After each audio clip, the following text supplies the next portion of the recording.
Thank you, brothers. Bishop Conzen, do you want to lead us?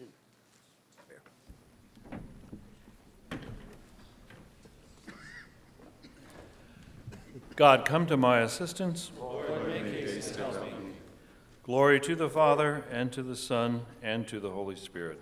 As it was in the beginning, is now, and will be forever. Amen. Hallelujah. The King of love, my shepherd is, whose goodness fails me never. I nothing lack if I am his, and he is mine forever. Where streams of living water flow, with gentle care he leads me, and where the verdant pastures grow, with heavenly food he feeds me. In death's dark vale I fear no ill.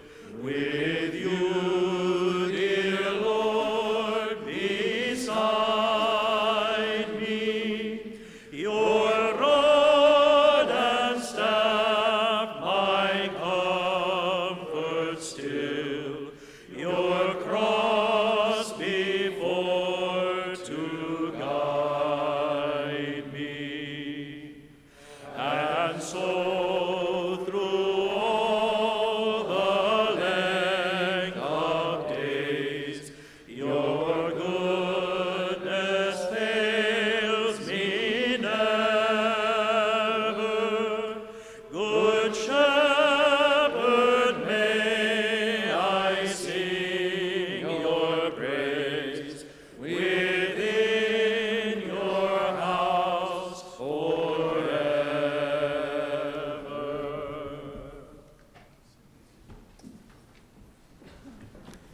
I have pondered my ways and turned back to your teaching.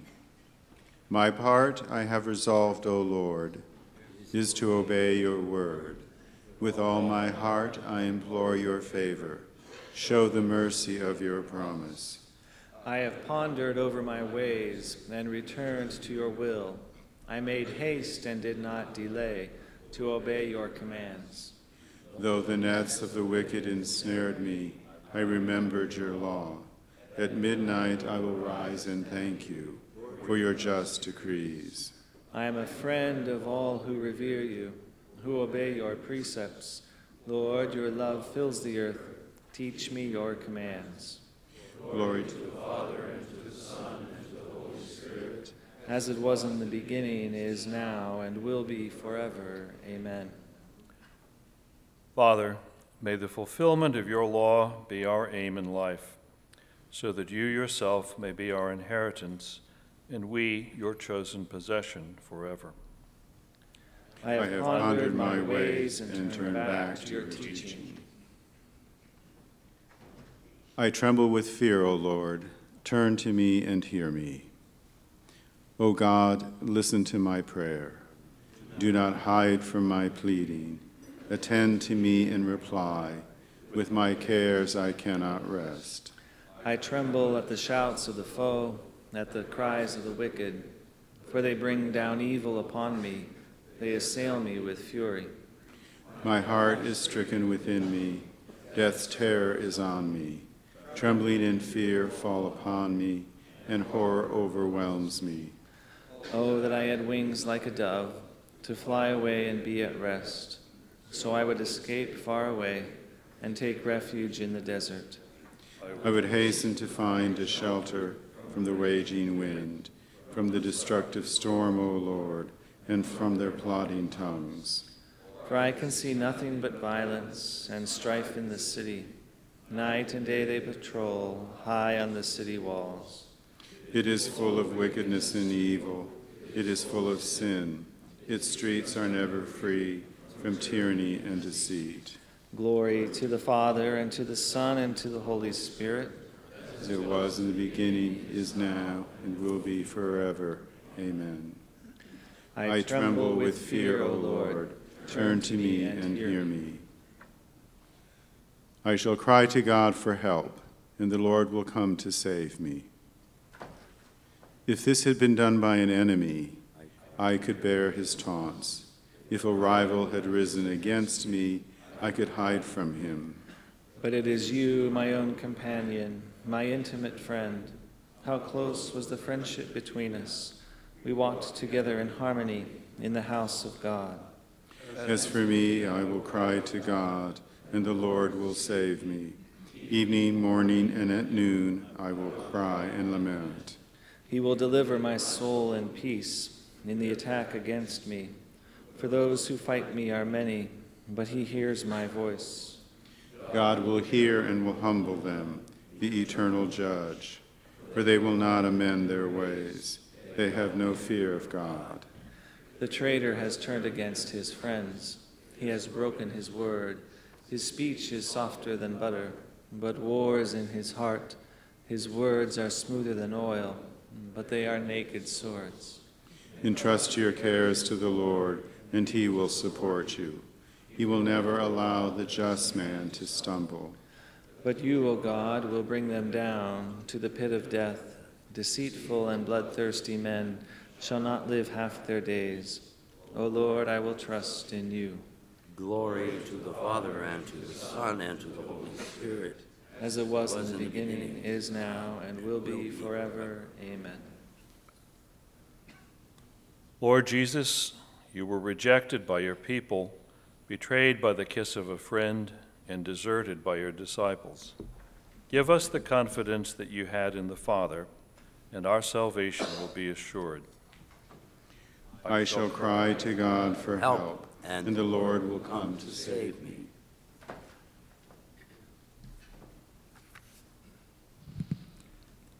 Not as man sees does God see, because man sees the appearance, but the Lord looks into the heart.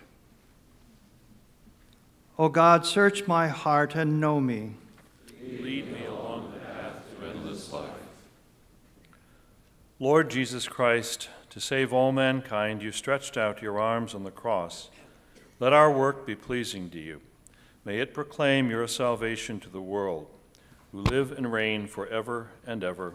Amen. Let us bless the Lord and give him thanks.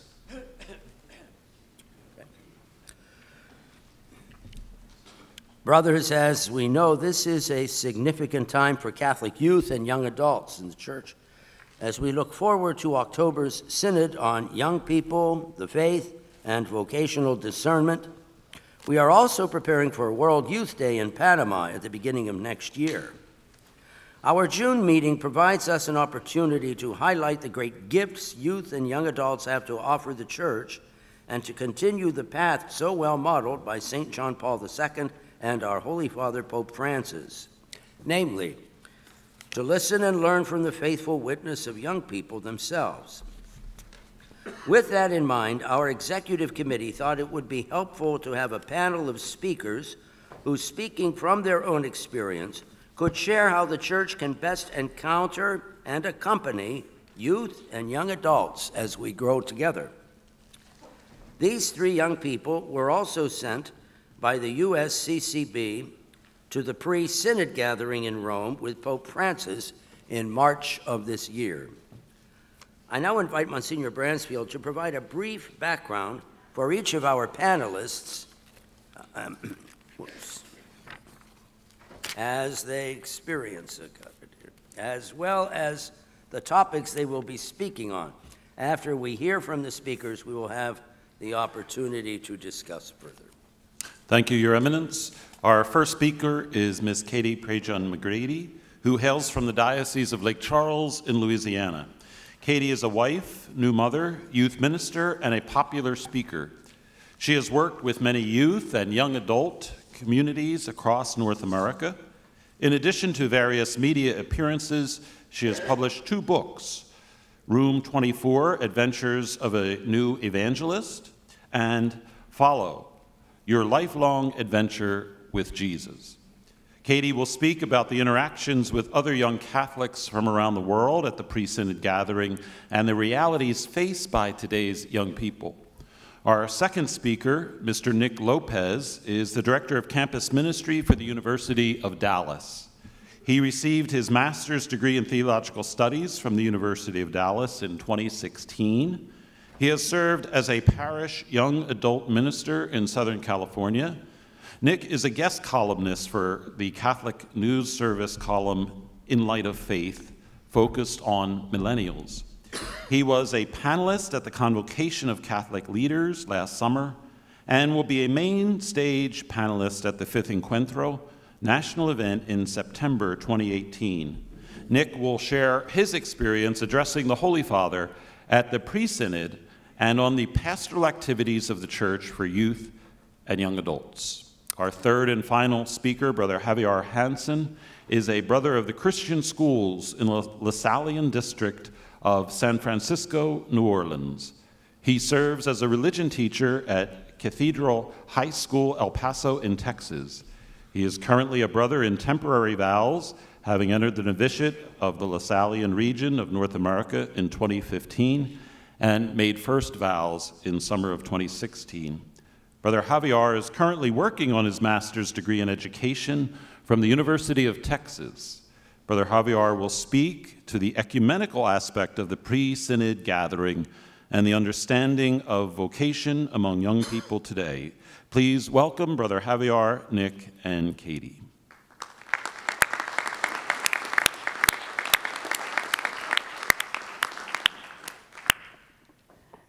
Thank you, Your Eminence, and thank you, Your Eminences and Excellencies.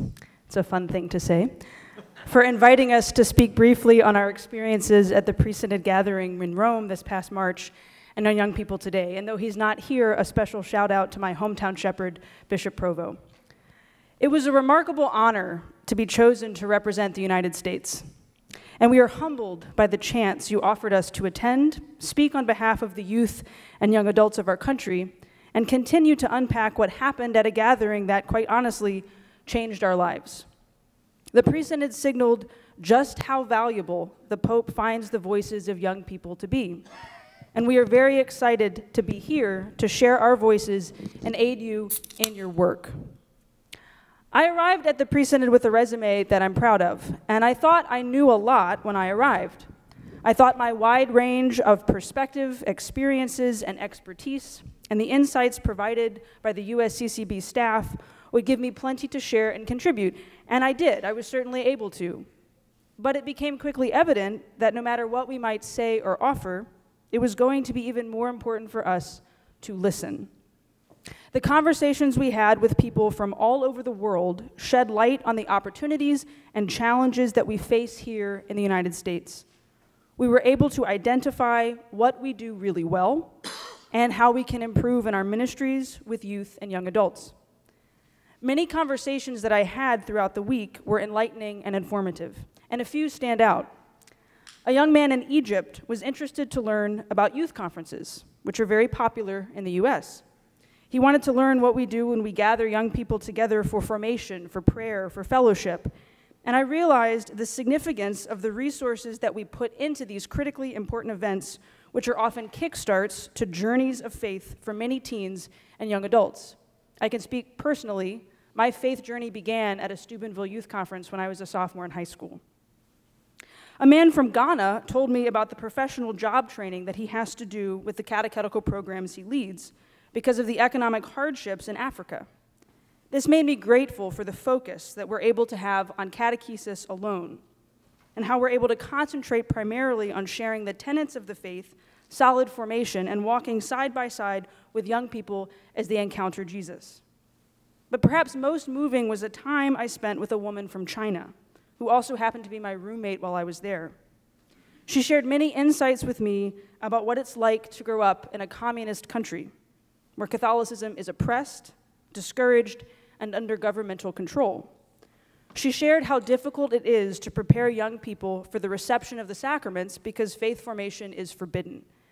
Her powerful testimony was inspiring, and it brought me to tears when she said, "Pray for the church in China. We are being given the chance to carry Christ's cross, and we are becoming saints."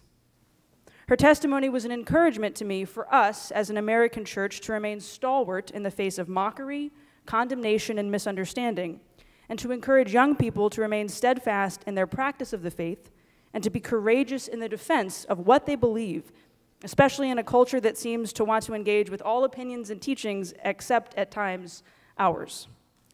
Attending this presynodal gathering was valuable, in that we were able to learn and experience the universal church, and it really is remarkable to read the summary document that we wrote as a result of this dialogue and recognize that it is truly a wide-ranging, global, inclusive perspective that seeks to inform the Synod Fathers about what is truly taking place in the lives of youth and young adults today.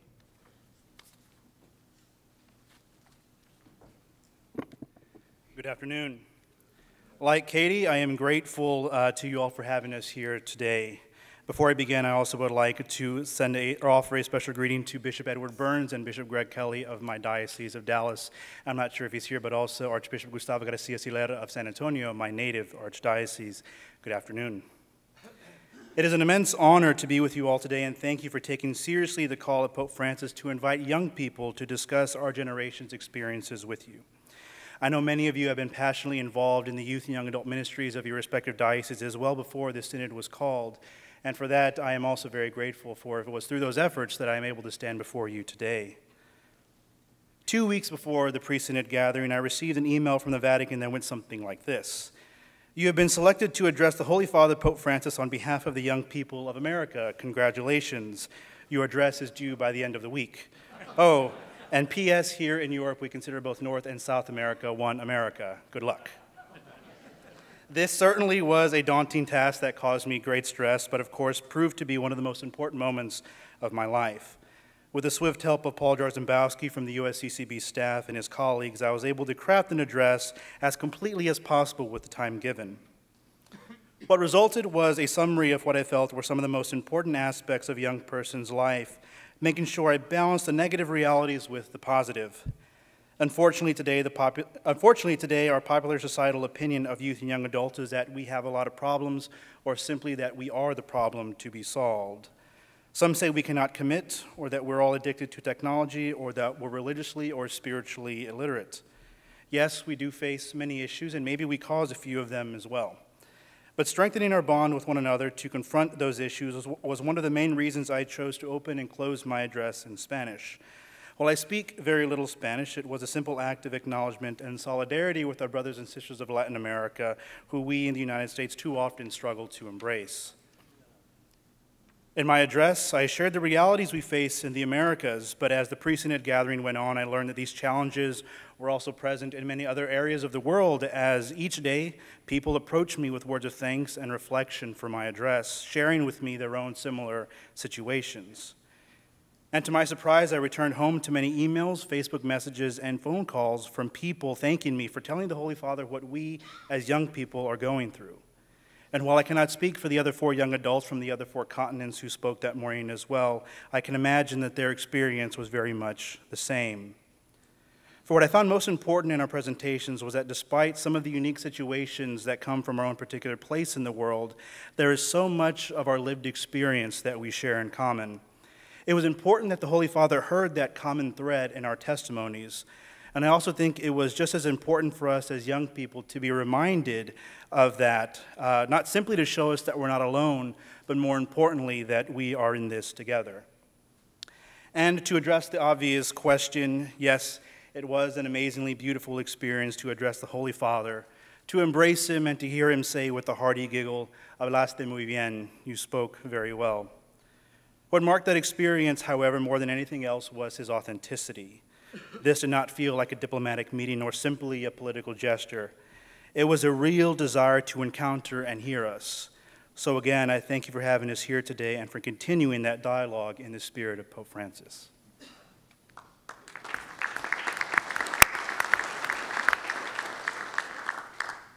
Hello, my name is Brother Javier Hansen. I am a De La Salle Christian brother, currently assigned to Cathedral High School in El Paso, Texas, so hello to Bishop Mark Seitz. I teach 11th grade religion, which consists of topics in morality, so I use Bishop Robert Barron's videos quite often, so a shout out to you as well. I am also originally from Northern California and was confirmed by Bishop Jaime Soto, so hello to you too. So again, echoing Katie and Nick, thank you all for inviting us here to share our experiences. When we were briefed by the USCCB on what would happen at the pre-synod gathering, we were told that we were discerned because we were young and because we worked daily with other young people. Thank you all for your commitment to youth and young adults. One aspect of my pre-synod experience that I would like to highlight and share is about the presence of members in my small group who were invited to represent different religious traditions. In my group, there was a member from India, a Sikh, and there was also a participant who is from Zimbabwe, who is currently an Anglican minister in England. The Sikh shared his experiences from his own faith tradition. He spoke about how in his temple they play music throughout the day, so people are encouraged to come in and pray. It made me wonder how we as Catholics might consider how our own churches can be made more available as places of refuge and respite for youth and young adults in our communities. The presence of young people from different religious traditions, even some non-believers, was a critical part of this pre-synod experience. It spoke to me of the importance of ecumenism in our work with young people. The presence of different religions and non-believers was a specific request of Pope Francis, and one that I was encouraged by. It made me reflect on a book by C.S. Lewis, Mere Christianity, when he says that as Christians, we don't have to believe other religions are simply wrong, but that we are free to think that all religions might contain some element of truth. This point is also emphasized in the Vatican II document, Nostra Aetate.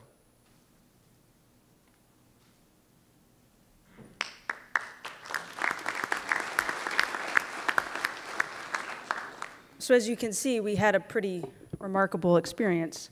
But perhaps the most remarkable thing about the pre-synod gathering was that we were able to synthesize and summarize the thoughts of 300 young people from around the world and present our ideas in a succinct, straightforward, and hopefully helpful way to the Pope and the Synod Fathers. The document produced speaks to a variety of experiences and opinions, and it offers a perspective that is honest, authentic, and in some cases, challenging.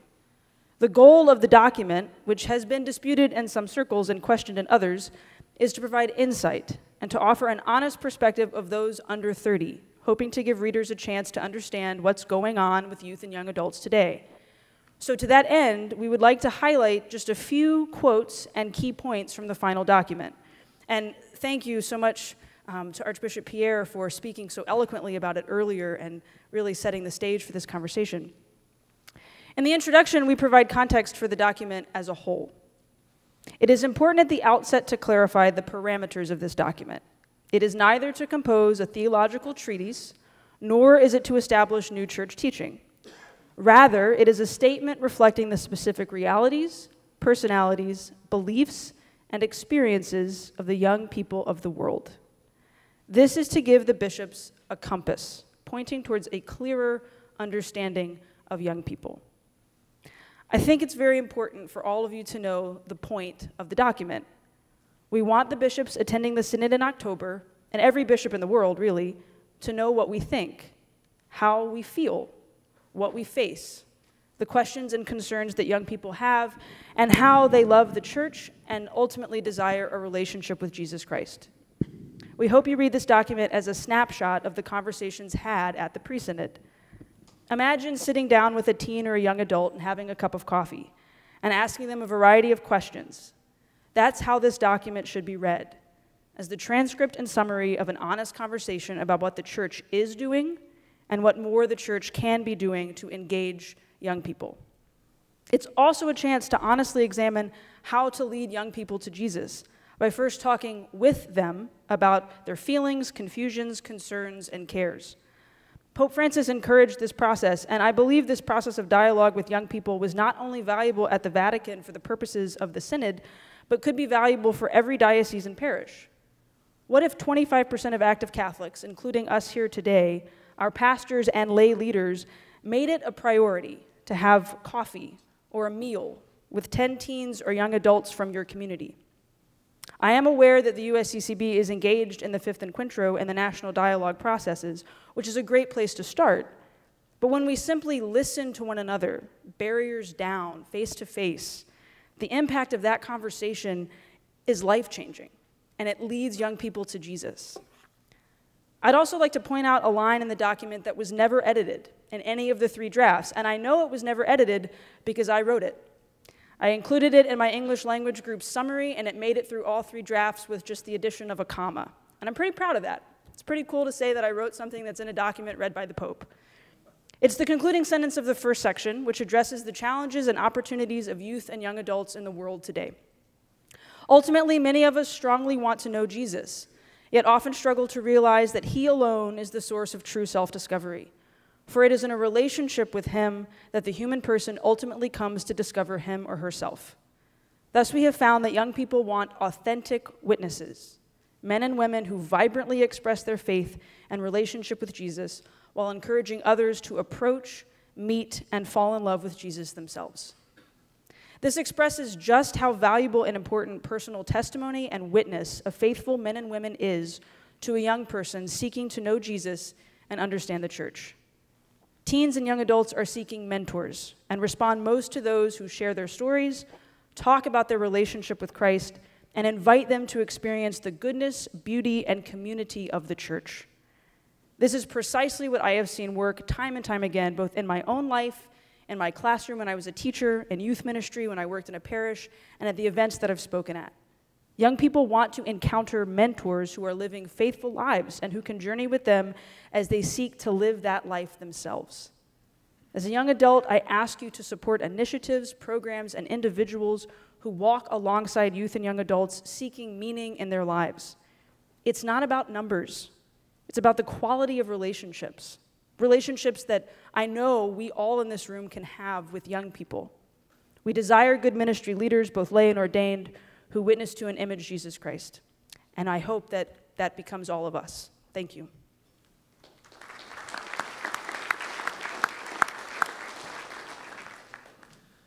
The second part of our document consists of the topics of faith, discernment, and accompaniment. In our individual language groups, we discussed how many youth and young adults in their ministries are more receptive to sharing and unpacking life's experiences than hearing theological discourses.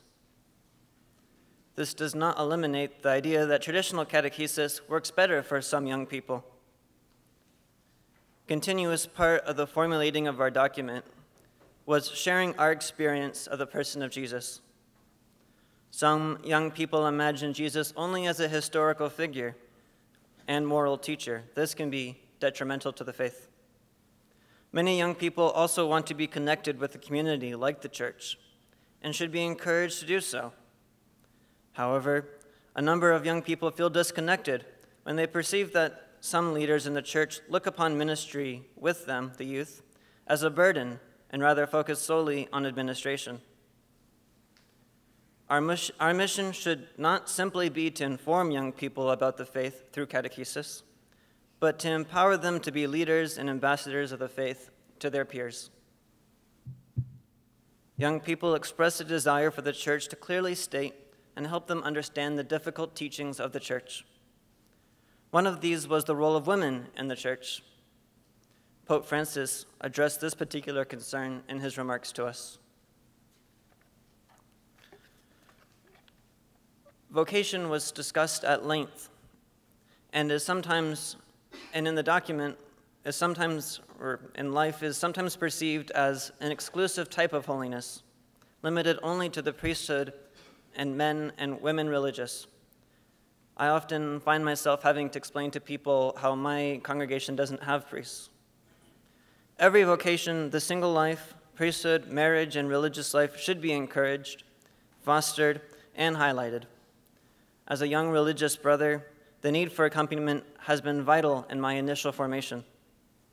This accompaniment should be made available to all young people. These companions can encourage young people to speak about their own understanding of life and the faith, their ideas about the future, and connecting it to their vocation. These guides can model the faith by their witness, but more specifically by their testimony, but more so by their witness. These guides must respect the journey of discernment young people are on. Lastly, lay men and women, not just priests and religious, can also serve as these guides and mentors for young people.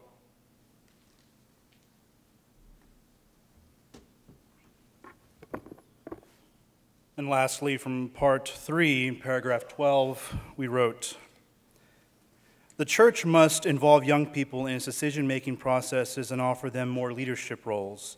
These positions need to be on parish, diocesan, national, and an international level, even on a commission to the Vatican. We strongly feel that we are ready to be leaders who can grow and be taught by the older members of the church. We need leadership programs for the formation and continued development of young leaders."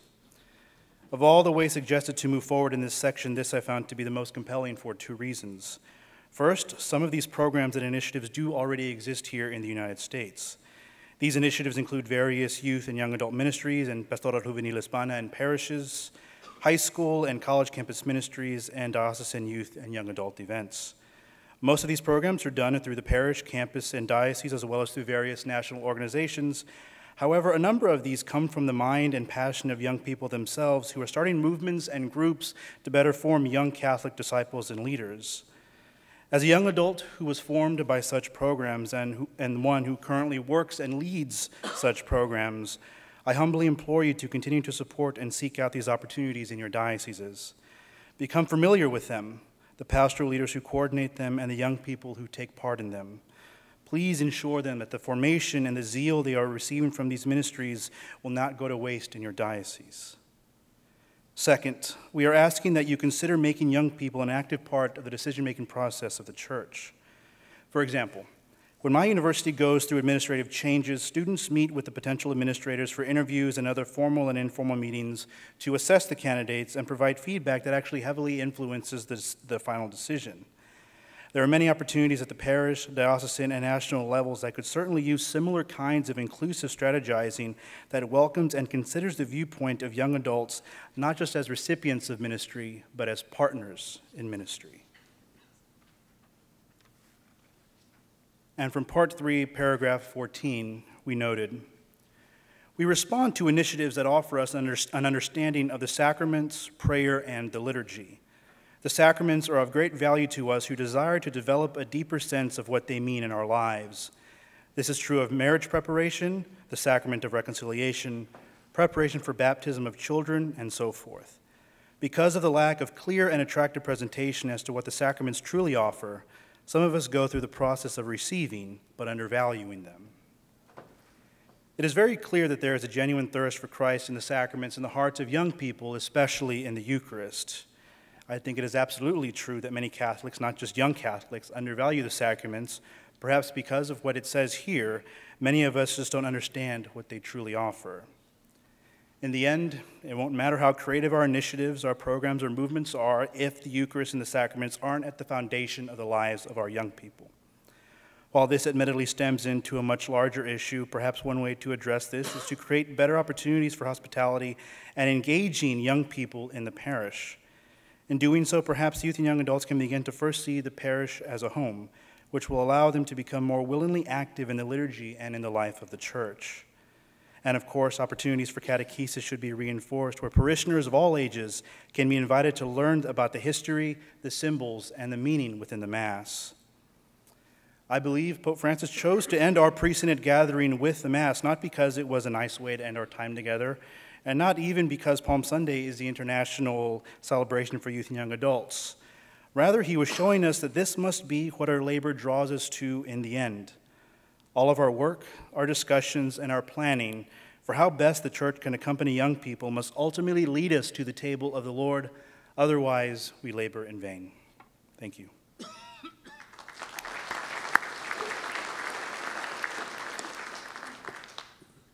In the spirit of the pre-synod, this was our theme the whole week. We talked together, and so we are here, and we would like to make ourselves available to have conversation and discussion at this time. So thank you for the opportunity to speak, Cardinal DiNardo, and Your Excellencies and Eminences. Thank you so much, Katie, Nick, and Brother Javier. You've given us some enlightening and succinct remarks, and we thank you also for your witness and for your service to the church.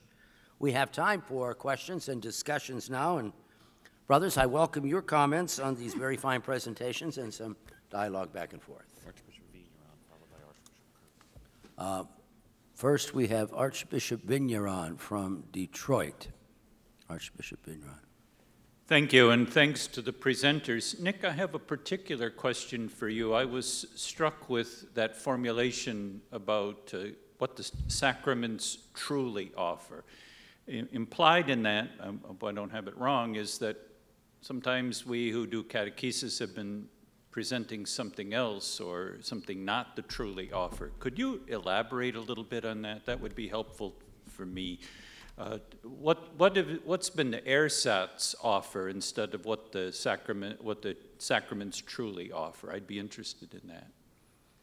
Well, certainly, I appreciate the question on the semantics of that wording. Perhaps, at least in my assessment of reading that, it seemed like perhaps I don't think it's an issue perhaps with the catechists themselves, but with what the faithful are receiving. We might know that this is a sacrament. I will speak from my own experience. Unfortunately, many members of my own family who are born and baptized Catholic, the vast majority do not practice the faith anymore. They understand the sacraments are, they're similar at this other evangelical church down the road, and they can offer the same things to me. They can offer communion and things of that nature. But I feel it's just this misunderstanding of what they truly offer. There's certainly other communities and communions offer certain sacraments or things that look like our sacraments, but to truly look at the salvific source and the roots and the graces that come from that, ultimately all of that packaged together, whether that's the fault of the catechist or the misunderstanding of those who are receiving that type of formation, I believe, is just going to depend on the situation itself. But I feel like the question was, other places can offer something similar to this, but what the Catholic Church truly offers in these sacraments is something that we're either forgetting, we're ignoring, or we just don't know to begin with. Thank you. Anyone else want to? They're happy where they are. That's beautiful. Okay, thanks, Archbishop Vigneron. Now, Archbishop Kurtz, followed by Archbishop Jacobs. First of all, thanks to the three of you. You're very articulate and faith-filled. We're lucky to have you representing the United States. Yeah.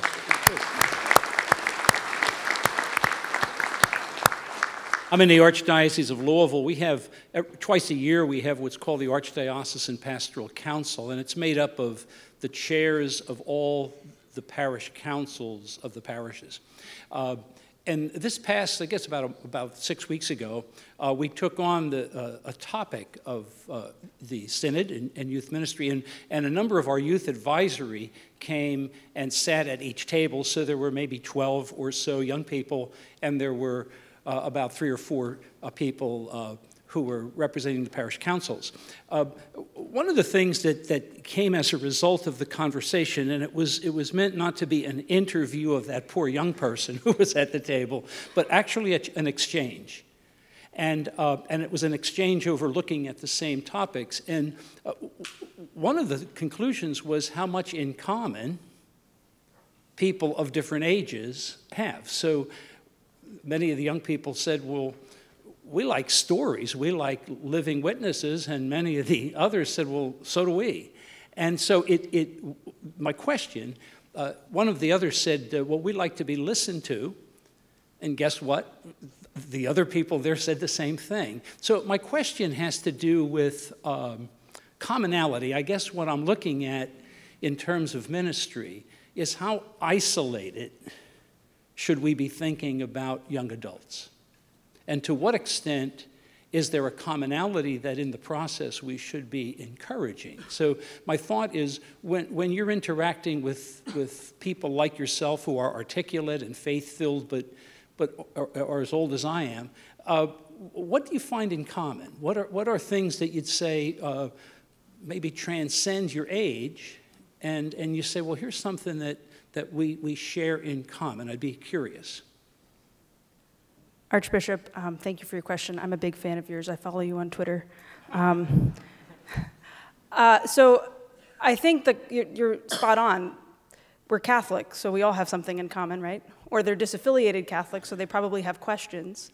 Or we all watch television. You can start there, right? There's definitely, it doesn't have to be always this profound, high and mighty. I mean, we should be talking about the sacraments, but maybe the conversation begins with, and I'll speak from my own experience in my diocese. So Lake Charles is tiny but mighty, and Bishop Provo endorsed my first book. So I asked him if I could take him out to dinner. So my fiance and I at the time, now my husband, took him to a very nice steak dinner restaurant, and you know, the owner of the restaurant knew who he was, and we sat down and we started visiting, and I was, you know, understandably a little nervous because you're having dinner with the boss, essentially. And my husband, and this is not to say that we should all be taking young adults out for drinks, but my husband ordered a drink, and Bishop Provo smiled, and he ordered one too.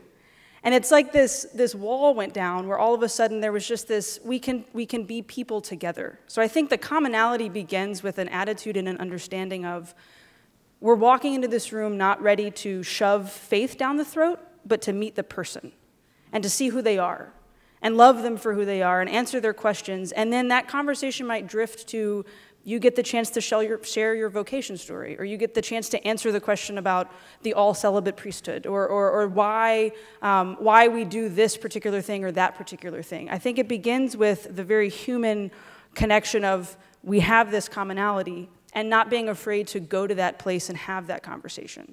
And perhaps that's one of the issues. We're a little scared of the other, and that which is different. Young people are intimidated by the bishop or the priest and the bishop might be intimidated by the young person. Well, I would be willing to bet many of you in here have a Netflix account and probably have a favorite show. It's a great starting point with a young adult. That could be a conversation starter. Go ahead, sure. I'd like to address that question in regards to vocation, and for those of you who are also religious and diocesan priests, and just from the sense that when I first joined the Brothers, and I think all of us probably sensed in some older model that encouraged our vocation a sense of holiness and piety, but eventually, and I don't know if this happened to you too, when I started kind of joining my brothers for dinner on my college campus, I realized how human they were, and I even felt more attracted to them. They really treated me like family, and we are brothers. And so to piggyback off what Katie said, I would say that I think it's important for young people to see us as religious and to model good behavior, but at the same time, when we really get to know them, to just show them how human we are. The document, if you've had the chance to read it in the second part, talks about how sometimes we put our religious role models on high pedestals, and when they fall, and when sometimes they make mistakes, it has a crashing influence on young people who maybe saw them as mentors. And so I think this is where authenticity really matters, is that we need to be authentic with young people. We can't put ourselves so high on a pedestal that if maybe one day we do fall, it doesn't impact them as much as some young people have been impacted. Sure, go ahead. Sorry, one brief comment on that. Thank you for your question very much, Archbishop. The particular part of your question regarding how should we be isolating young adults as far as a demographic in ministry compared to other aspects, one of the big parts of the conversation that we had was this need for intergenerational discussion and conversation. We can't just have a church run by only young people. We can't have just a church run by only old people, and then even younger and older. There's got to be all of us in this together. There is that need. So there's kind of a slippery slope when we decide we want to just isolate one demographic and go after that, but then the detriment of doing that too much then there's not really a common thread between the other generations. Just as a reality, it just seems like working in young adult ministry, there's a lot more emphasis, especially in the parishes, if I may say so, is put into the youth ministry. You don't really see a lot of young adult ministries on the parish level. And the difference there between what young adults and what older adults experience, certainly there's a lot of things there, and many of you bishops here who are going through your first year, there's that period of transition where you would like someone who's been in those shoes to walk with you. How do you learn to do these things? Young adults are at that stage in their life. Well, of course, all of us in all periods of our life transition. Young adults are doing that more specifically in so many other ways. And so when it comes to isolating the young adult and specifically, it's the need for accompaniment in those periods of transition. We do the same thing for youth ministry and their transitions, but it's helping young adults in the transition that we experience in particular, and how we can get through that is how I understood that question. Thank you. Thanks. Archbishop Jacobs, you had a hand up. Somebody else has someone hand up here. Who's that? In preparation for the diocesan consultation, we had some discussions in the chancery, and there was a debate between the youth ministry director and myself that this was a synod that is ultimately aimed at vocation particularly to a state in life, and his insistence was, no, this is all about youth ministry and accompanying youth. Of course, I'm right, and he's wrong, but even with the presentation here this afternoon, it can give the impression that, well, there's this focus on youth and accompanying youth and outreach to youth, and then this other topic about discernment and vocation, particularly to a state in life. I'd just be interested to hear if it's really, as separate as some might say, or I seem to think that it's reaching out and accompanying youth and helping to form them, particularly for the sake of leading them in that discernment and ultimately a choice to be married or single, to be a religious, or to be a priest in the Archdiocese of Dubuque. Was it Greg Kelly? Well, so the Archdiocese of Dubuque, correct me if I'm wrong, you bring like 10 buses to the National Catholic Youth Conference, so you've got it going on over there. Okay. I think it's both and. Very Catholic answer, right? I think when we accompany young people in youth and young adult ministry, that leads to good vocations. That perhaps that's just a very general statement, but when we walk with the young person as a high school freshman and they have a really great experience with a diocesan priest who's playing soccer with them at the summer camp, or they meet the young married couple that comes and tells the story of how they met, or they meet a religious sister who just is so full of life and joy, and that particular individual walks with them, that is fostering and inspiring the vocation. So while we're not particularly saying youth ministry equals discernment, I think we're broadening that definition of discernment when we say we want to walk with young people as they're figuring out their vocation and their call to reach heaven in a particular way. But you are correct, more than your director of youth ministry, to say that, yes, there is a distinction in the document, but I think we need to read it holistically as one works for the other. Bishop Sanchez, I think you had your card up there. And then Bishop. A question came to mind when Nick made a response to Archbishop Vigneron. In my early ministry to the Hispanic community, what I felt sometimes is that the Spanish families gravitated to smaller non-Catholic churches because there was a sense of belonging and camaraderie. And those same families would come to us for sacraments. So there was kind of like a belief in the Catholic nature of the sacraments, but they were meeting or finding another need met in a smaller non-Catholic church. I was wondering if that was an experience you might have had at all.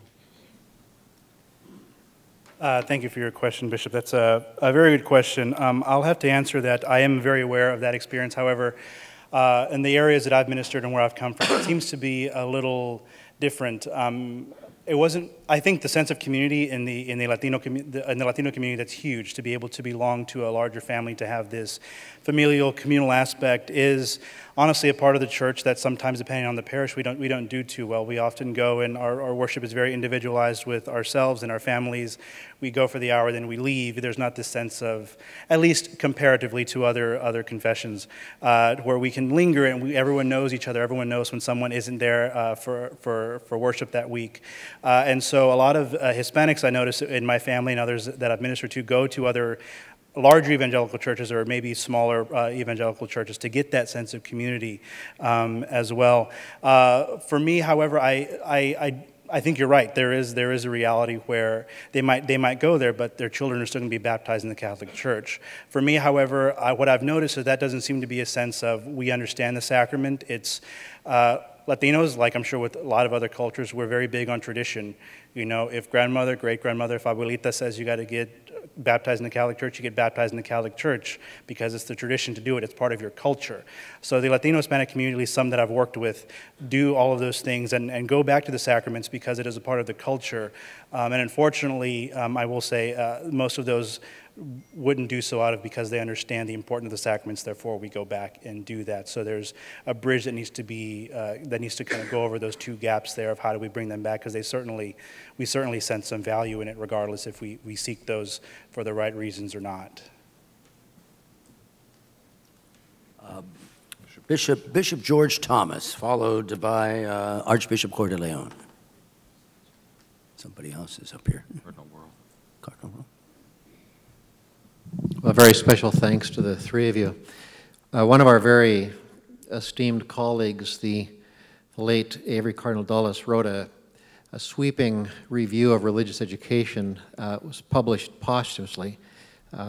He passed away in 2008. But he made this observation. He said that certainly my generation, so adults now in their 50s and 60s, were oftentimes catechized but unevangelized. As you fast forward another 20 or 30 years, his concern was the generation is evangelized but uncatechized. And I think a variation of the theme that you said so well, Katie, is a concern that many are sacramentalized but oftentimes uncatechized. In my meetings in the Diocese of Helena with young adults this past couple of years, the young adult group obviously has said we need both to form the heads and the hearts of our people. But they made what I think is a very important observation that has helped me approach the young adult community in a very different way. Their first caveat was one size does not fit all. There's a very complicated demographic with some people living in mom's basement and other people having professional positions and raising families. But they said, we want these 6 things. Number 1, teach us to pray and to love the sacraments. The second, we ask for opportunities to serve, most especially the poor. The third is to form our heads with substantial content, catechesis, because we're getting eaten alive in the marketplace and in the universities. The next, we want opportunities for social interaction with other Catholics. We need to support each other and help each other in this time in our life. The next is opportunities for leadership, already articulated so well. And finally, we can be very powerful evangelizers of this new generation if we have the doors open to us. And I think their insights are, for me personally, valuable in putting together a very workable paradigm that now, in my new diocese, God willing, will be very useful. But thank you to the three of you. You're marvelous. Any comments you want to make about Bishop Thomas's observations? Janice? You've done it. You succinctly said it all, Bishop Thomas. That's great there. Archbishop Coeur de Leon, followed by Cardinal World. Yes, I would like to address this question to Katie as the newly married, or at least relatively recently married. Because one part, when we speak about accompanying young people, one sector of young people I think that is ignored perhaps the most are the newly married. We invest a lot in preparation, and we give that a lot of effort, invest resources, and we're with them all the way up to the time they get married. Then after they get married, they're kind of on their own. They're not sure where they fit in, and if we're lucky, we'll see them again when they're ready to have a child baptized or want to enroll them in one of our schools or religious education programs. We bishops know how important it is when a priest is newly ordained to assign him in a parish that will be a good experience, a mentoring experience for him. The same is true for married couples in their first year of marriage and their relationship to the church. Now, I have a double motive for addressing the question to you because your diocese has initiated changing all of that. And we're in San Francisco starting to implement the Witness to Love program, where an older, more experienced married couple walks with the engaged couple and then continues to walk with them after they get married. And I know how successful this has been in evangelization, where these couples continue to practice the faith throughout their marriage. So I'd like to ask you about your own experience of being newly married in relationship to the church, and that of your peers insofar as you know, because you may be a little more involved with the church than some of your peers. And then secondly, your reflections on how we can better leverage this, take advantage of the opportunity to evangelize newly married couples in this way. You're absolutely correct. It's the first year of marriage is the hardest. And marriage prep woefully underprepared me for those daily grinding aspects of the married. I learned everything I could have learned about NFP, and I knew how to balance a checkbook, but nobody taught me about how to fight with my husband when he does the dishes differently than I do. And I'm going to call my mom if I've got that question or that frustration, but I also kind of don't want to talk to my mom about how I'm fighting with my husband, because like that's just a different level of relationship. So I think you're absolutely correct that sometimes married couples become isolated. And so then it's becoming an experience of, well, I go to church because I'm supposed to go to church, and like we're a married couple and we're going to go to church, but then feeling alone within that whole parish community. The Witness to Love program it's fantastic and is taking off, as is the domestic church movement, which it came to the United States and in Lake Charles, and it's since spread like wildfire. I think it boils down to whatever couple that accompanies the young married couple through formation and preparation, that couple that's assigned, right, they've signed up to do this ministry because they feel called, should also be invited to continue that relationship long after the couple is married, but then also provide opportunities for other young married couples to form community in a very organic way within the parish life. So my witness couple were in their 70s, and they're very holy people, and I love them dearly, but talking to them about some of those daily practical things was difficult. And so my husband and I, Tommy, we sought out friends of the same age. And then when we got pregnant and we were excited about welcoming our daughter, we sought out other young couples with families that we could ask advice from. And it was just this very organic process to where now we probably have 6 or 7 close couple friends that get together on a regular basis for dinner. It's not something sanctioned by my diocese. It doesn't happen at a parish. It happens on my back porch. But it's ministry, because all of us are gathering together for conversation. And so we have kind of shared that experience with some of our other friends who have formed their own little pockets of people that get to hang out. And I think this organic development of community, and that it applies to married couples, it applies to young people in high school, that organic development of friendship to walk with and to accompany further. Cardinal Wuerl, followed by Cardinal Tobin. Thank you, Your Eminence. And to the three of you, thank you so very much. As has already been said, it's so refreshing, but also very encouraging to hear your enthusiasm. In meeting with some of the young people in our Catholic ministry, our Catholic youth centers on secular campuses in anticipation of the Synod, I asked a lot of them, what is it you want from us? What is it you're looking for from us? And invariably, it boiled down to 2 or 3 things, but I just want to mention 2, and I would be grateful for your comments. One, they said, help us be part of a spiritual community.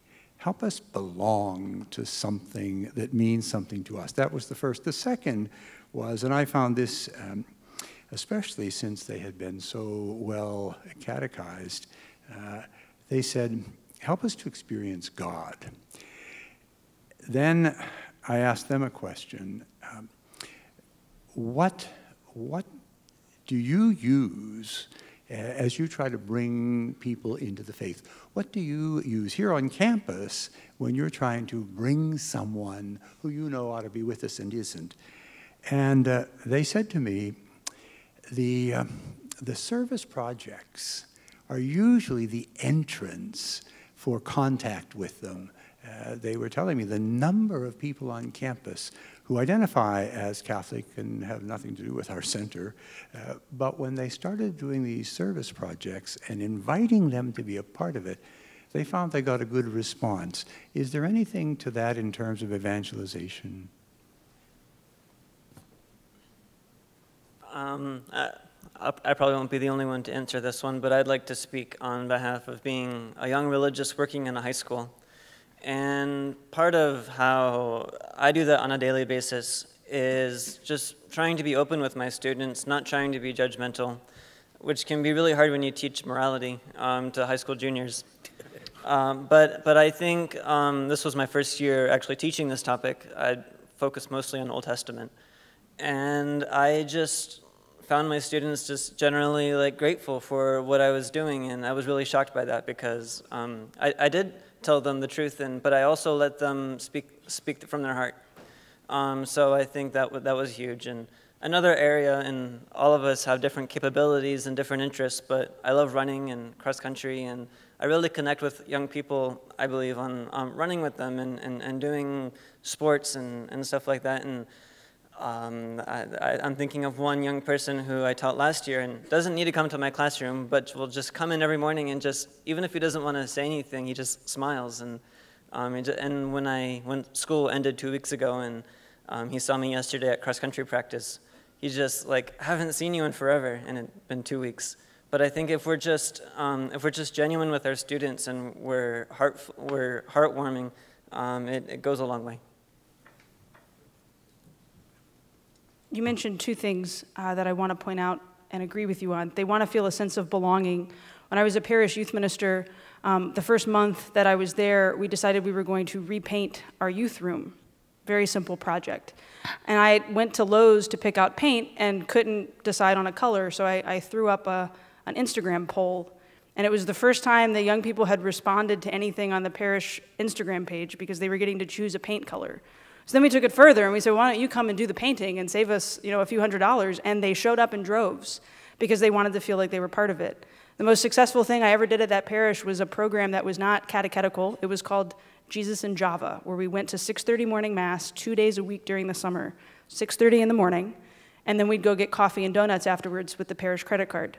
So I was paying, and they were showing up 40 and 50 at a time to go to mass and then go get donuts because they were part of a community. You can use that idea, feel free. There's no copyright. The other thing is service projects. And I'd point out, so I think every person that works in Catholic Youth Ministry kind of has their favorite dioceses. And so one of mine would be the Diocese of Arlington and Bishop Burbage, because they do this incredible program every summer called Work Camp, where, and this is not an exaggeration, hundreds of young people pay hundreds of dollars to go build ramps and paint houses and rip out windows. And I had the pleasure of hosting that work camp a couple summers ago and spending time with all the young people that showed up.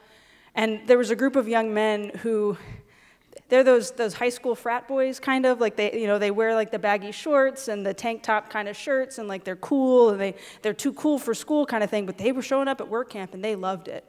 And on the night that we had adoration and confession, I looked over and one of the young men was sitting in the corner weeping. And I mean, this is Mr. Tough Guy, and he is weeping. And so I went over to him, and I sat down next to him, and I was like, hey, what's going on? Like, are you okay? And he said, I've never felt like I was doing something good enough for Jesus to love me, but here I am. And it was profound. That kid signed up because he was getting his service hours for his Catholic school, and he had this remarkable moment with Jesus Christ in the Eucharist. So I think when we provide those opportunities for them to feel like they're engaging, like they're part of something, when we went and had coffee and donuts, we weren't opening the Bible, we were just hanging out, and Jesus Christ was present within that conversation that was happening. I think those are the moments where we can foster encounters with one another that lead to encounters with Jesus Christ, and that's what makes saints. Yeah, Cardinal. I think we'll call on Cardinal Tobin, and that will probably be our last comment. Cardinal Tobin, and then any comments you might have to make. Thanks very much, and thank you for representing our country and participating in this very important moment. I think it's a great innovation of Francis to have this pre-synod listening on top of all the other listening that has been done. I found it interesting. I read the document as soon as it was published, and I talked to different other people and listened to some commentators who found it a little bit scandalous, some of the freshness of the language. And I said that means it's really authentic. So for what you had to do with that document, thank you very much. Katie, it's only because I have 8 sisters. I've got to ask you. The Pew research and some other stuff that gets published point to a very, I think, a historic fact that among young people who are leaving the church, the women are outpacing the men. And I suspect that's the first time that's happened in most of Western culture. You stayed, but presumably you know some people who've left. What are they hearing that you hear differently? And how can we reach them?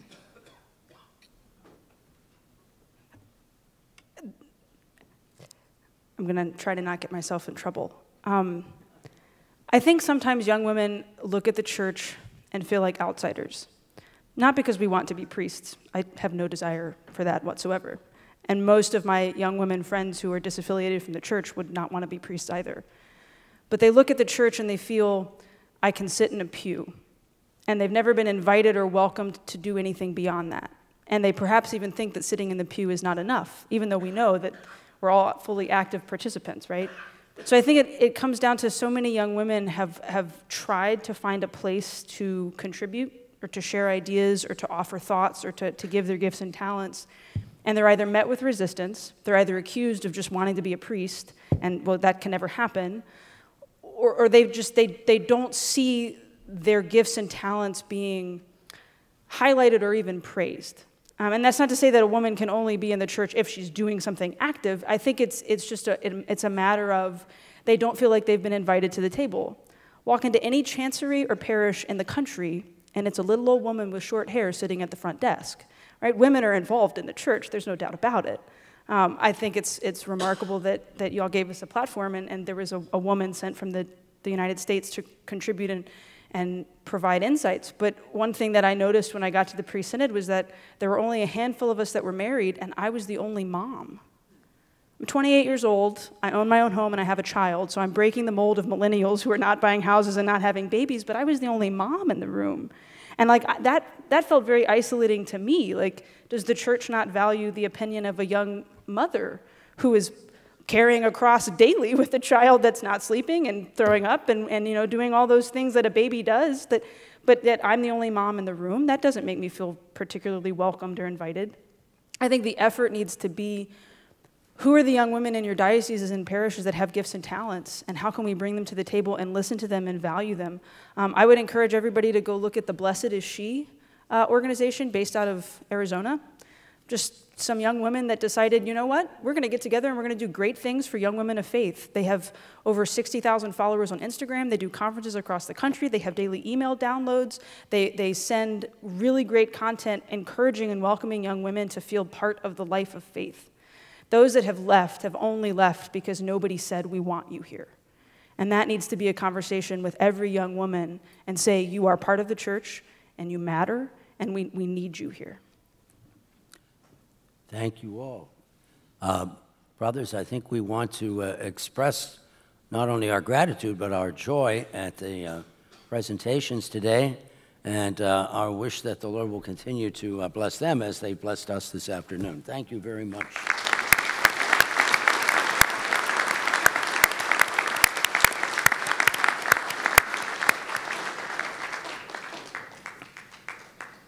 We're going to move on now to an update and discussion on, indeed, the upcoming Ordinary Synod of Bishops on Young People, the Faith and Vocational Discernment, and World Youth Day. And presenting for this block of material, we have Cardinal Joseph Tobin from the Committee on Clergy, Consecrated Life and Vocations, and Archbishops Charles Chaput, Committee on Laity, Marriage, Family Life, and Youth. As they come forward, Cardinal Tobin's recommendation from this morning's session regarding delegation of bishops to detention centers. We talked about this. I think we want to entrust further consideration to Bishop Vasquez of the Committee on Migration and Archbishop Gomez as chair of the working group on immigration to start pursuing and looking into this. Is that all right, brothers, that we kind of work it through that way? Is that okay? You all right, brothers? That's good. Okay. Go ahead, brothers. Cardinal Tobin. Thank you, Cardinal.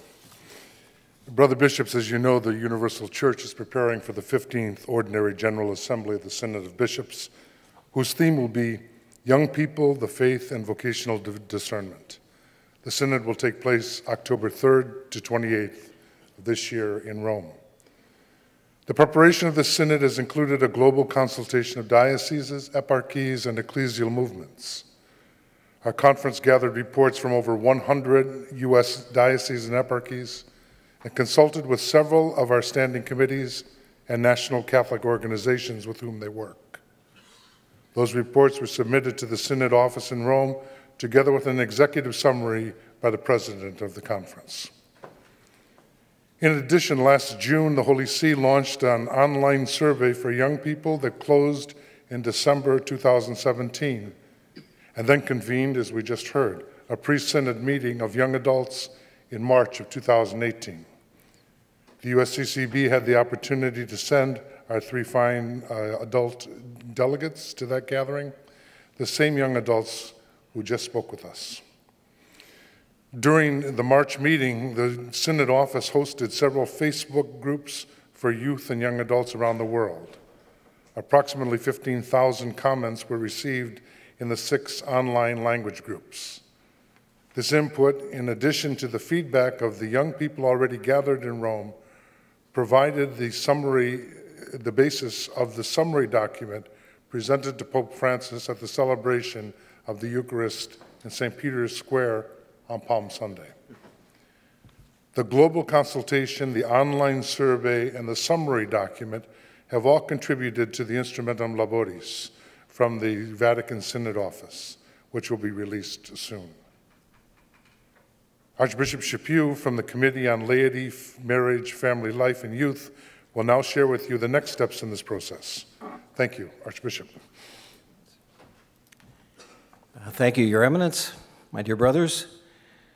The documentation leading up to this year's Synod has followed a threefold outline. Number one, an examination of youth and young adults in the world today, their identity and search for meaning, their relationship with others and with the digital landscape, and their hopes for their future and the future of our society. Number two, a discussion on faith, discernment, and vocation, on how they connect to Jesus Christ, to the church, and to their calling in life, specifically on how they discern and who accompanies them through that process. Three, a careful analysis of the pastoral activities that emerge from the intersection of young people and the church. This includes the formation of youth and young adults as leaders in the church and society, and the increased need for more ministry efforts, more people, more places, more resources, and more opportunities for young people. These three areas, young people themselves, faith and vocational discernment, and pastoral activity, seem to be three ways in which the church will continue to approach the synodal process. Once we have the Instrumentum Laboris, and I think it'll come out at the end of this month, the bishop delegates to the synod will review this document and the preliminary materials that have led to it as they prepare for the synod in October. Brothers, the delegates, I'm one of them, welcome your fraternal input on these documents and on topics related to the synod. In addition, we hope to continue to listen to young people, like the young people you heard today. There are many of them in the church in the United States, just as the Holy Father has invited us all to both in advance of the synod and during our regular and ongoing pastoral activity in our dioceses and eparchies. You know, it's a way of life. It's not just something we do to prepare for this meeting. Following the synod, we anticipate that Pope Francis will take all the input from the synodal process and from it release a post-synodal apostolic exhortation in 2019 on these topics. Of course, that's entirely at the Holy Father's discretion. But if this comes to pass, it will be the first magisterial document focused on youth and young adults, which will surely be a blessing to our work with them in our parishes, our campuses, our dioceses, and our eparchies. Within this time frame is the 2019 World Youth Day, scheduled for January 2019 in Panama. To share more details about this event and the role of bishops like ourselves in it, I invite our USCC Episcopal Liaison for the World Youth Day, Bishop Frank Caggiano of Bridgeport, to say a few words.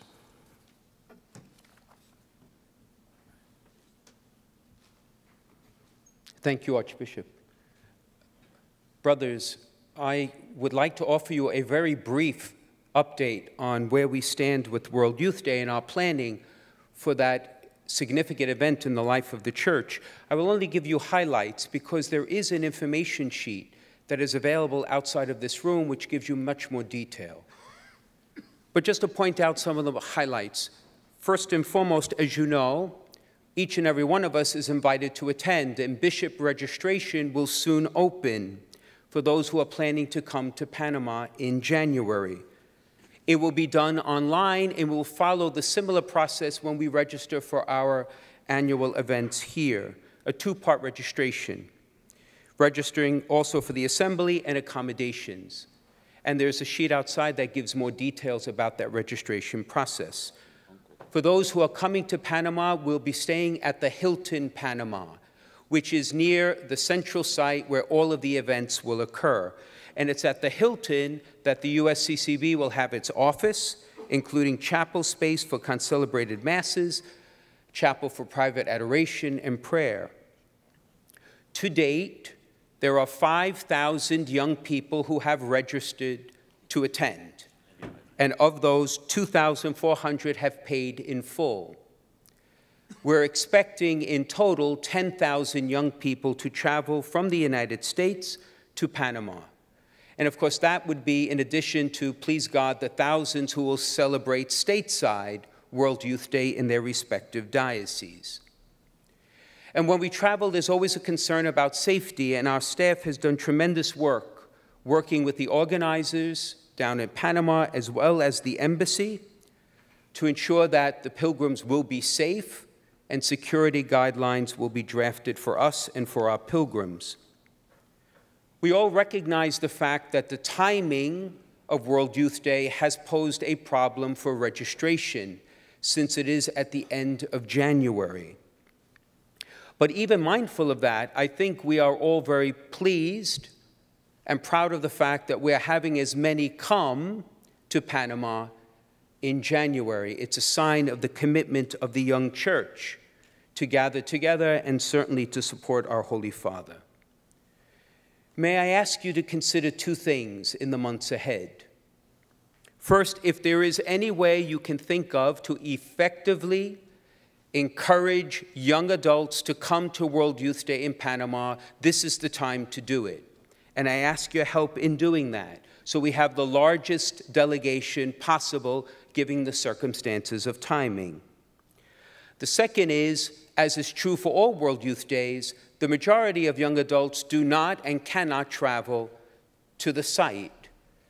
But we can sponsor stateside events, either in our respective dioceses or perhaps in collaboration with a nearby diocese, so that everyone who is a young adult can be included in this moment of great prayer and grace. And the staff is available with resources and whatever ideas they have to help you to do that. May I also announce to you that the Archbishop of Panama, as you recall, came to address us last November, has offered us the opportunity to host both the World Youth Day Cross and the Marian Icon. They are the symbols of World Youth Day that was started by Pope St. John Paul II. It will be the first time the World Youth Day Cross has come in a journey here to the United States in anticipation of World Youth Day. So that pilgrimage has been set for August 19 to the 27th. And the World Youth Day Cross and Marian Icon will travel to Chicago, Miami, Houston, Washington, D.C., and Los Angeles during that week.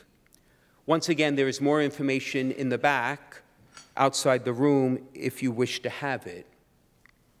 Finally, if I may just offer one last brief update regarding the process that Cardinal Tobin and Archbishop Chaput have presented regarding the Synod and the National Dialogue on Catholic Pastoral Ministry with Youth and Young Adults. Brothers, this initiative emerged as a collaborative venture with national Catholic organizations and leaders in the field to help us as bishops and the Church throughout the United States to respond to this important moment in the life of the Church as we strive to relate and serve our young people. The National Dialogue is a chance to go deeper in conversation with youth and young adults, particularly in response to the Encuentro and the Synod. Local conversations will begin in this National Dialogue in the coming month, all around the country.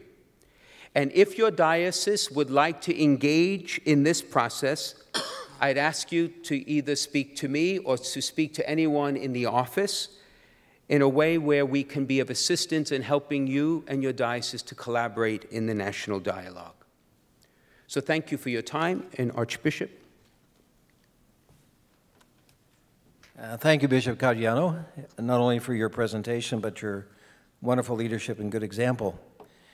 Your Eminence, Cardinal DiNardo, with your permission, I would like to pose 2 questions for the body of bishops for their feedback and discussion. And Bishop Caggiano and Cardinal Tobin and I will be happy to receive questions as time allows. First question, we would like to receive your input on how you look at the synodal documentation and process, anything that might help us to prepare for the synod. And secondly, we would like to ask the bishops how we might continue and even increase our support of ministry with youth and young adults nationally, as well as in our prospective dioceses. So what do you think of the synodal process and documentation? And then what can we do as a body of bishops and individual bishops to support young adult youth ministry nationally and in our own diocese? So if you have questions, and the good Cardinal allows, we will spend a few minutes responding to those questions. Procedamos, let's go. If we have some. Thank you. See us. Bishop Coyne, is it Bishop Coyne, please? Thank you for your presentation. I'm concerned if we're hearing from those young people who are not in the room, who are not the people that we're getting the conversations with. Many of us are familiar with the study Going, Going, Gone that came out of St. Mary's Press in Cara, and how young people start to disaffiliate at an average age of 13.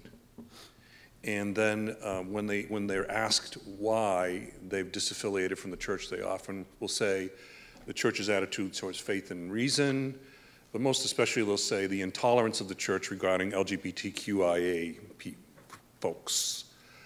Do you see any part of a greater conversation occurring with them? I think that that's input that needs to be brought to the synod.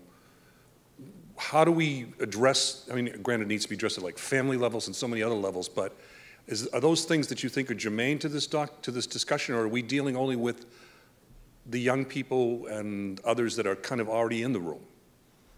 I don't know if the three young people are still here who spoke to us earlier. Are they still here? But they could tell you that, I'm sure with great detail even, that at the preliminary Synod of Young People, the Holy Father, through his synodal office, invited a lot of folks who were disenfranchised with the church and not even interested. The ones that we sent, of course, from the USA, as you can see, are very articulate and very committed. But at that meeting itself, there were many people invited who are alienated in the sense you just speak about, Bishop. But if they're still here, maybe they would want to say something. They're coming back in. The question that is before us is, are we hearing from people who aren't pious like yourselves? You know, and who aren't committed to the church? And were there people present at that pre-synod gathering who were disaffiliated from the church? Do you have any comments about that? And maybe some bishops had hearing sessions that invited the same kind of folks. Yes, thank you for your question. The question was, were there people who were disaffiliated from the church who were present in the discussions? Yes, it seemed like Pope Francis intentionally invited certain young men and women for that particular reason. There were 10 speakers, those of us young adults who were able to speak directly to the Holy Father. I was in the first half. The first 5 addressed the realities of our particular continents to the Holy Father, but then the other 5 asked him questions. He actually had a young man who was an atheist from France come up and ask him a question. There were a number of, I think maybe about 2 or 3 who were intentionally chosen for that reason. I can't recall if they were just a priori non-Christians, didn't believe anything, or if they were fallen away, but they certainly were invited to the table to discuss. Pope Francis made it very clear in his about an hour and a half address to us before any of us spoke to him was that this was a conversation about young people. Yes, we're Catholic, this is Catholic young people, but the conversation is about young people in general. So there certainly were people, and then I'm sure myself and the other 2 delegates can speak about the events in our own language groups, the discussions that happened there. While perhaps some we can say were disaffiliated, there were a number of them who were struggling, certainly, with the faith in different areas of their lives. So the conversations were very, very rich in experiences, I would say. And if I may, just one other thought. I think, Bishop Coyne, it really is a question of access to those individuals. How do we actually reach them? Because I think the general consensus is we want to listen to them, we want to learn from them, is how do we reach them? And part of, I think, I understand the synodal process to be, it's a moment in a process. It's a moment, it's not just an event in itself. So the hope would be that whatever comes out of it, we're empowering young people like yourselves to be the bridge to those that you have access to that we would not have access to, and always broaden the conversation so that we may not be initially at the table, but there are others who will be there who will eventually allow us to have that hearing. That would be the way, unless you see it differently, but that would be. Oh, okay. That's exactly it. Thank you very much. And Bishop Barron. I would say it's analogous to the seduction of the welcoming parish. I don't know about your diocese, but I can go to parishes that are extremely welcoming, and everything is just right when you walk in. But they never ask themselves about who's not there. And I think that's the difference between a welcoming parish and a missionary parish. I think it's true in young adult ministry. You know, we can spend a lot of time. I have a very prominent Catholic university. It's a diocesan university in the Archdiocese of Newark. Has about 5 different phases of Catholic university chaplaincies.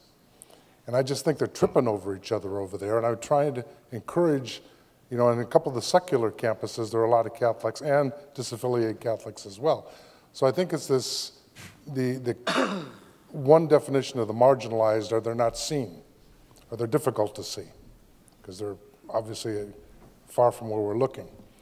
And I think that that's part of the challenge, too, in dealing with young adult ministry today. Bishop Soto, followed by Bishop Barron.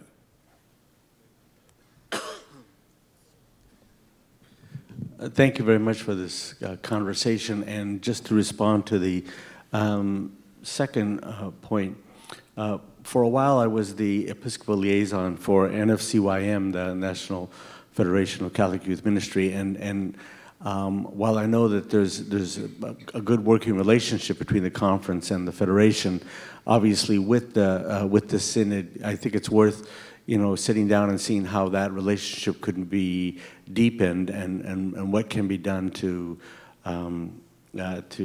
further to make sure that relationship adds value to the work that both organizations are doing. Thank you very much, Bishop, for your question. That's part of the reason that Bishop Caggiano brought up the point of the national dialogue that is happening. It's going to be a collaborative venture between the Federation, between the U.S. bishops, but also with La Red, the Hispanic Youth and Young Adult Ministry Network, our advisory team for young adult ministry, the Catholic Campus Ministry Network, and many Catholic organizations that are working across youth, young adults, with the bishops in the world. So there is that idea of bringing a lot of those together at the table, and we're in conversation on a regular basis, which is very good. Well, do Bishop Barron?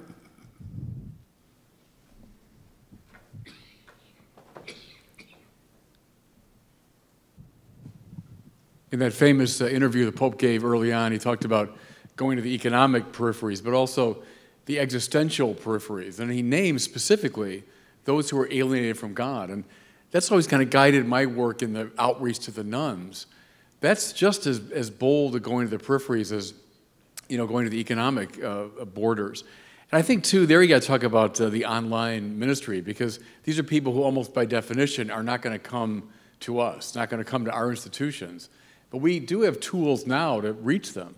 It's also, I think, very important to emphasize the apologetic dimension, because for a lot of young people, before we can begin to talk about accompaniment and friendship and relationship with the Lord Jesus Christ, there's so many intellectual obstacles in the way. There's so much static in their minds from the wider culture.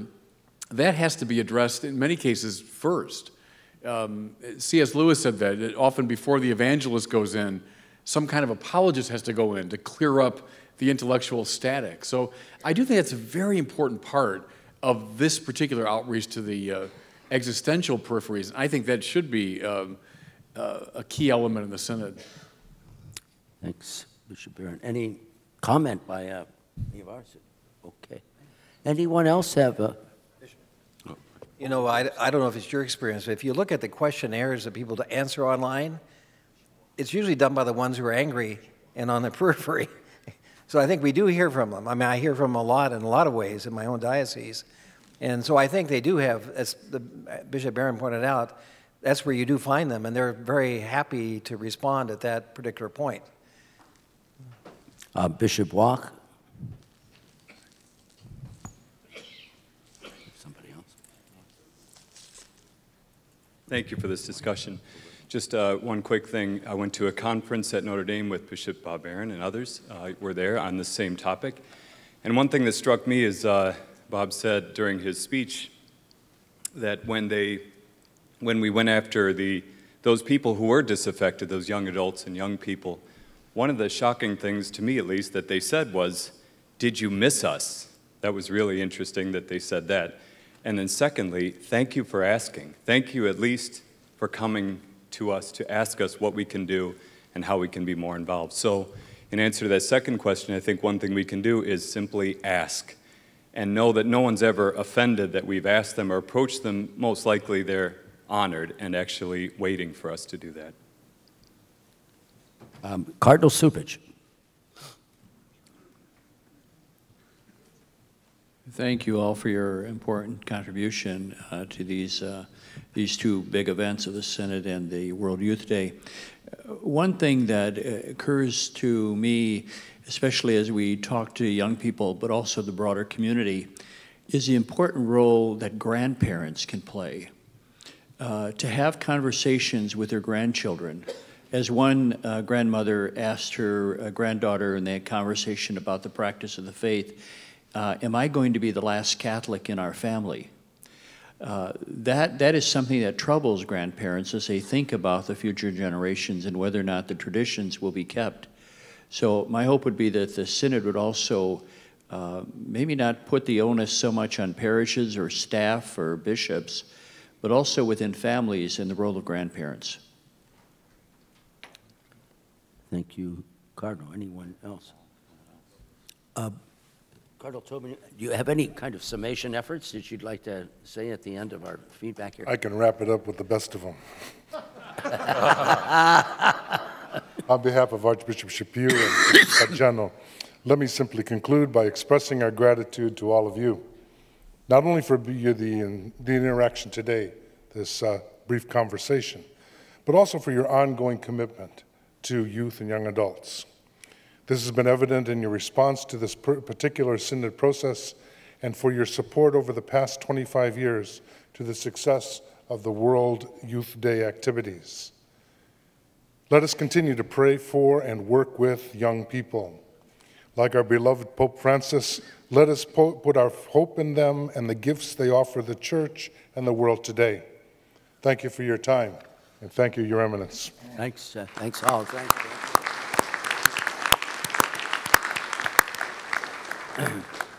While we're waiting for this final presentation, brothers, there's a sense of humor because we get some heavy stuff here. One of the best things I heard this afternoon, to my mind, the way to get people to come to something is offer them free donuts. Did you hear that for young people? I think that's true. But on a more serious note, we need perhaps to make more of our own personal intentions and our public intentions before our people, youth and young people, that we're always praying for them. I wonder if they think we are, that we indeed are praying for them. We have one final presentation today.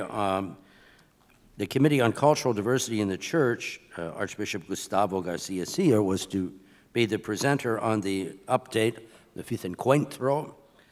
Bishop Nelson Perez, chairman of the Subcommittee on Hispanic Affairs, is presenting on behalf of Archbishop Gustavo. So, Bishop Nelson, if you'd come forward.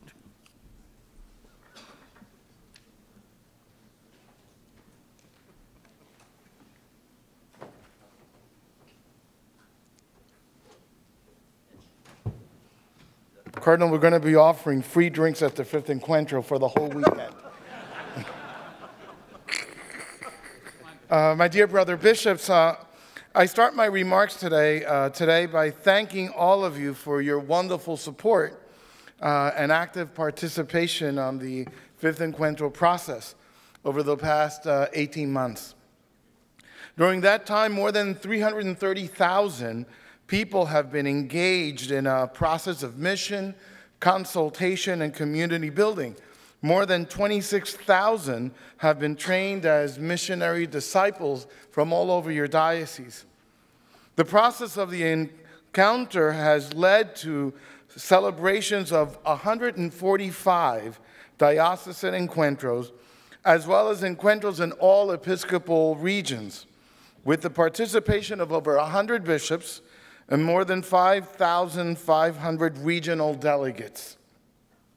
Such level of engagement in a USCCB initiative is truly unprecedented, and it has already borne much fruit in thousands of parishes, ecclesial movements, and other Catholic organizations and institutions. Regarding the consultation aspect of the Fifth Encuentro, 177 dioceses have completed their comprehensive survey for Hispanic ministry. Members of the Subcommittee on Hispanic Affairs are truly grateful to you and your staff for such wonderful support. Inspired by the many fruits of the Fifth Encuentro local process, we now enter the final phase of preparations for the National Encuentro scheduled for September 20th to the 23rd, 2018 in Grapevine, Texas. The National Encuentro will take place at the beautiful Gaylord Texan Hotel with more than 2,800 delegates and over 100 bishops.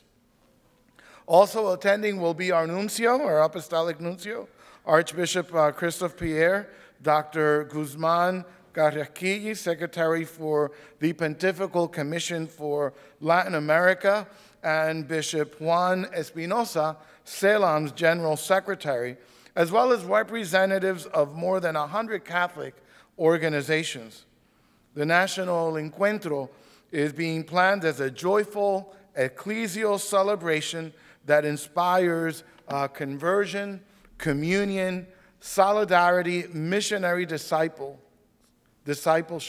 It will include a beautiful celebration and vibrant bilingual liturgies that will frame the whole event. We will engage in profound and insightful dialogue with leaders from all over the country, representing various ministerial areas and expertise. We will hear about the hope and dreams of people living on the peripheries of society, and now the church, and how the church can best reach out to them, welcome them, and embrace them. We will learn about best practices on missionary discipleship and the future of Hispanic ministry, with emphasis on ministry with young people and families. We will hear and discuss recommendations that have emerged from the massive consultation process designed to move forward in Hispanic ministry and the future of the Catholic Church in the United States. We will witness and take part of inspiring presentations, faith witness, and joyful expressions of faith and life. And we will have a unique opportunity as bishops to encounter an encounter of dialogue, of prayer and praise with over 500 young adult delegates representing more than 90% of our diocese. General breakout sessions will be conducted in English and Spanish with simultaneous translations. We see the National Encuentro as a great moment of grace, as a mountaintop experience, a point of arrival after a 20-month journey. We also see it as a point of departure to strengthen ministry among Hispanic Latinos so that they can better respond as missionary disciples of Christ, as leaders at the service of the entire church and in society. Thus far, 89 bishops have already registered for the event. Early bird registration ends on June 24th. I pray that all of you can join us for this mountaintop experience. I would be happy to answer any questions you may have at this point. Thank you, Bishop Perez. Do we have questions or comments? I don't notice anything at this point. No. Are you okay, Bishop Perez? Yep. Anything else you want to add? No, just thank you very much, and we'll see you in Grapevine. God bless you. Good, thanks, thank you.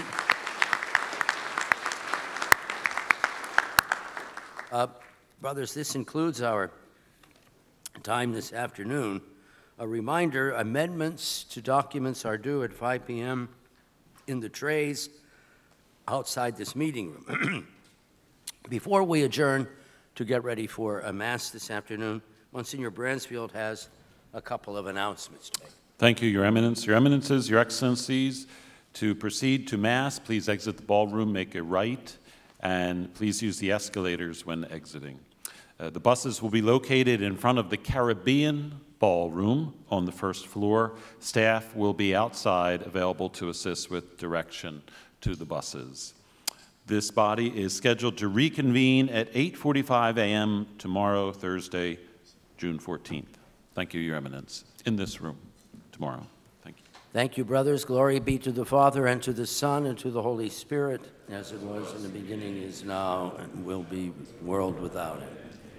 God bless. Thanks, brothers.